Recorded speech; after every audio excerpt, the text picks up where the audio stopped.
নমস্কার বন্ধুরা, আজকে শান্তিপুরের রাস উৎসব শুরু হয়েছে। আজকে রাস উৎসবের প্রথম দিন।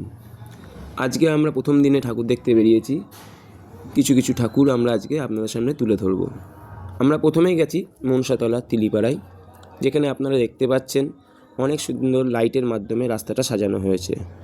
মনসাতলা তিলিপাড়ায় এবারে থিম হচ্ছে প্রেম মন্দির, বৃন্দাবনের প্রেম মন্দির।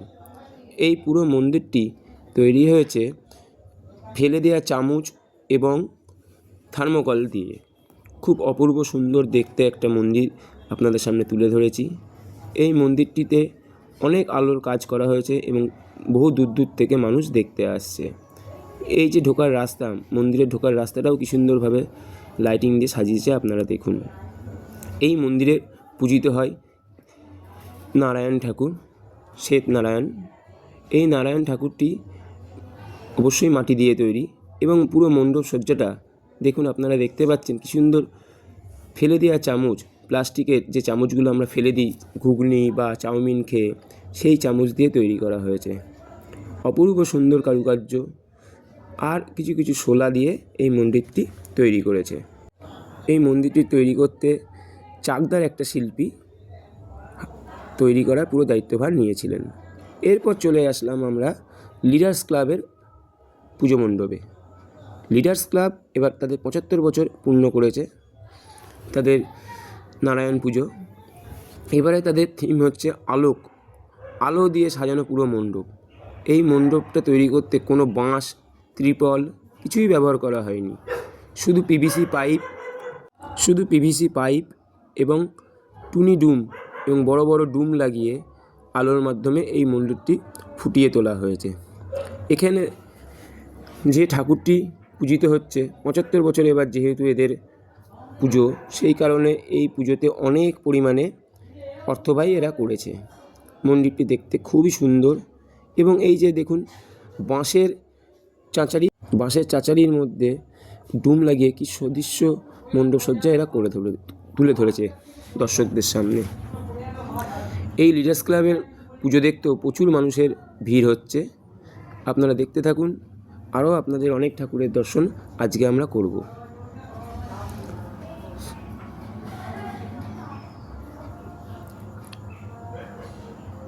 এই লিডার্স ক্লাব দেখার পর আমরা আবার হাঁটতে শুরু করেছি, কেননা রাসের ঠাকুর একদিনে শেষ করা যায় না। শান্তিপুরের রাস বলে কথা, একদিনে কখনোই সারা শান্তিপুর দেখে ফেলা যায় না।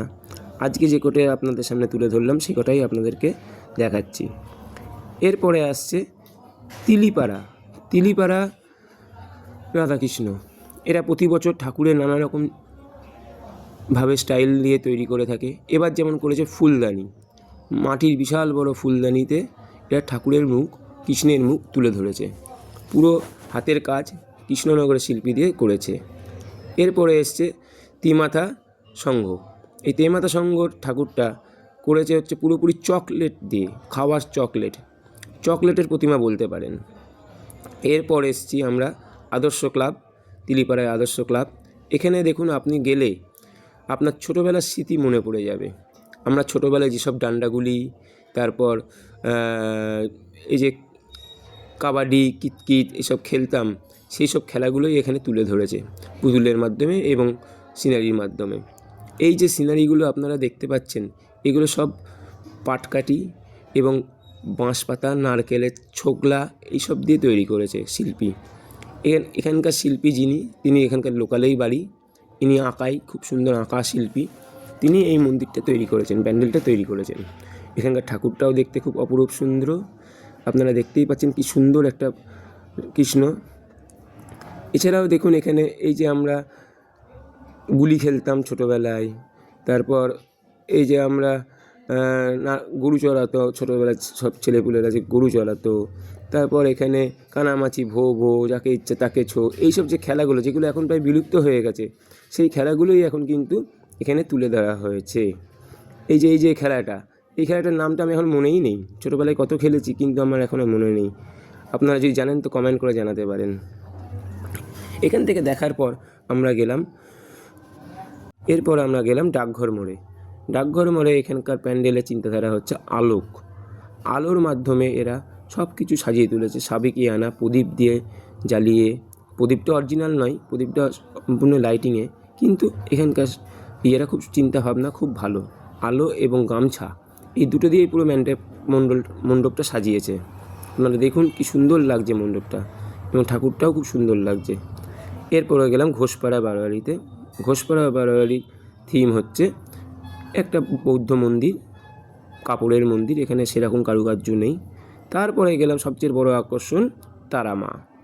তারামাতে আমরা গিয়ে সত্যি খুব অবাক হয়ে গেছি। এদের মণ্ডপের থিম হচ্ছে ফুল, হরেক রকমের ফুল। দেখুন কী সুন্দর বড় বড় ফুল বানিয়েছে, সবই কিন্তু কাগজ কেটে কেটে এবং নানা রকম সরঞ্জাম দিয়ে। নানা রকম সরঞ্জাম বলতে কি বলতে চাইছি, নানা রকম সরঞ্জাম বলতে তাল পাতার বাকলো, তারপর হচ্ছে নারকেল গাছের পাতা, এইসব দিয়ে এরা ফুল টুলগুলো তৈরি করেছে। খুব অপরূপ সুন্দর মণ্ডপ। এরকম প্রচুর মণ্ডপ আমাদের শান্তিপুরে রাসে হয়। আজকে প্রথম রাসে আমরা যে কটা দেখেছি সে কটাই আপনাদের সামনে তুলে ধরলাম।